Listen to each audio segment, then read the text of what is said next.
Today we're given a portrait of a people on pilgrimage, a picture of the people journeying in the wilderness.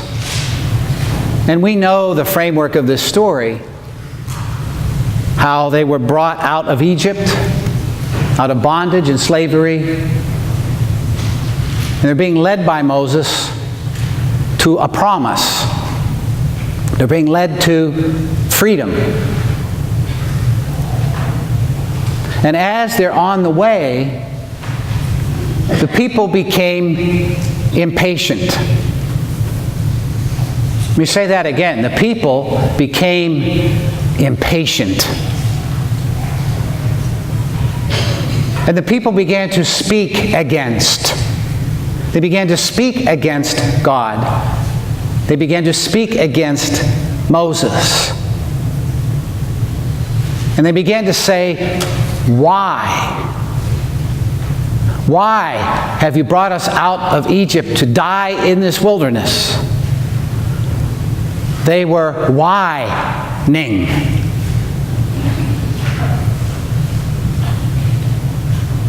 There is no food.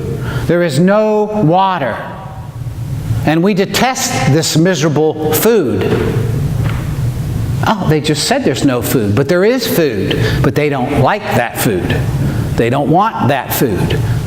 And actually there was water also provided. But they detest this miserable food that is given to them. And so as the people become impatient, as they are speaking against, as they are whining, as they are grumbling, sometimes it's all just summed up as murmuring in the wilderness. Now something even worse happens. There are poisonous serpents. People are being bitten. And as the people of Israel tell the story, it's their understanding that God has sent these serpents because they were grumbling and whining and speaking against God. And as they understood it, they were being punished. And so they ask Moses, pray to God to take away the serpents. And if you noticed, God did not take away the serpents. God told Moses to make an image of a serpent, make a serpent. He made it of copper and put it on a pole and raise it up for the people to look. And when they're bitten, they can look and be made well.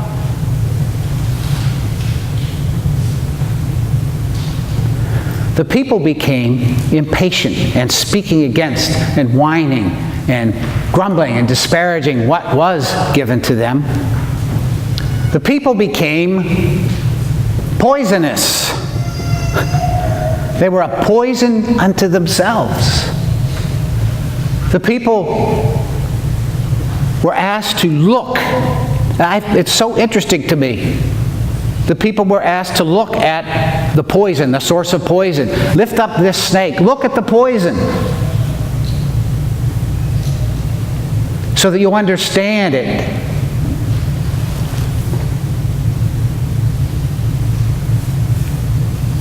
That's not the traditional interpretation of this text. The traditional interpretation is that by lifting up the serpent on the pole, that's a foreshadowing of Christ being lifted up. And we'll come to that. But I note that the people were poisoned. They were poisoned. They were poisonous. And what kills the soul and the heart and hope and joy and peace? What is more destructive than impatience and speaking against and whining and murmuring and disparaging what is given.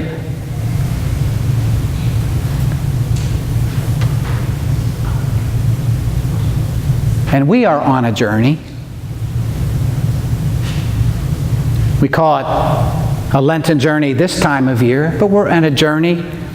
We're people called to move from the things that bind us and enslave us,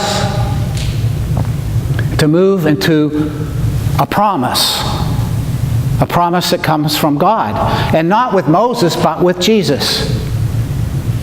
We're to move with Him, to follow Him, right? And to go with Him into a new kind of life and into the promises of God.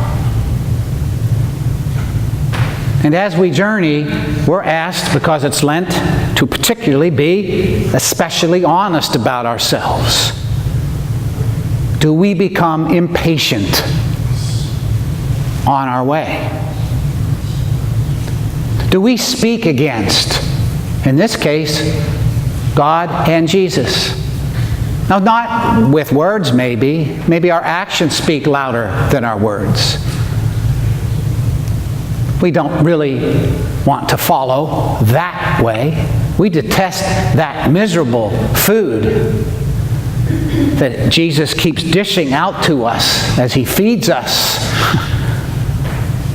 with His teaching about loving enemies, about refusing to retaliate insult, about noticing and responding to the hungry and the ill-clothed and the weak and the helpless and the people pushed out, struggling on the margins.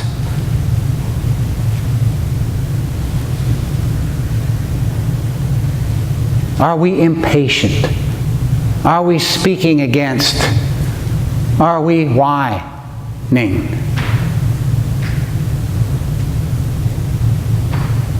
Well, life elicits those things from us, doesn't it? Life is hard. The journey is hard. And what Jesus asks us to do is hard.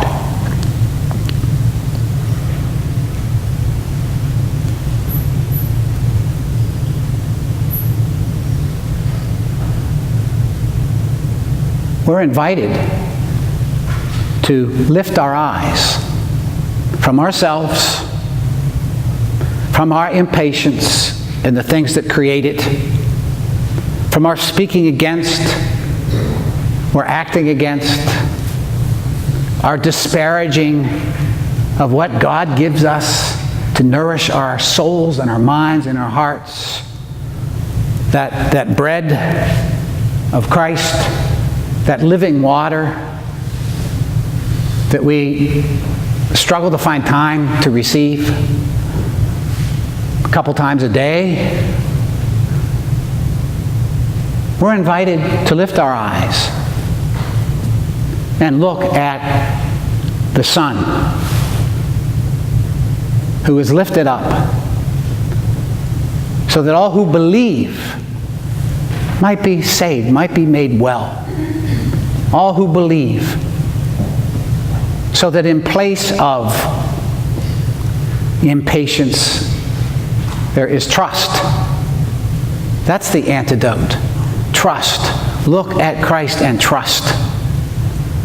Look at how He trusted God as He went through a poisonous time and a poisonous place, as He went even to His death. Look how He trusted. Look at Him lifted up on the cross. Look at Him as He refuses to ever speak against His Father, but only speak for. God, give me the courage and conviction to speak for You. God, give me the courage and conviction to speak for Your Son, with Your Son. As we often say, not necessarily with words, but what I do. May it represent Him in this poisonous world, in this deadly, hard world, in this wilderness. May I look at Him and make Him my daily bread, my living water.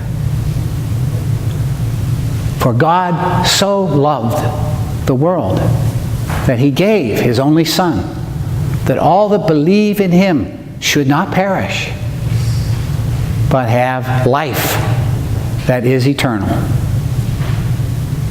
Thanks be to God.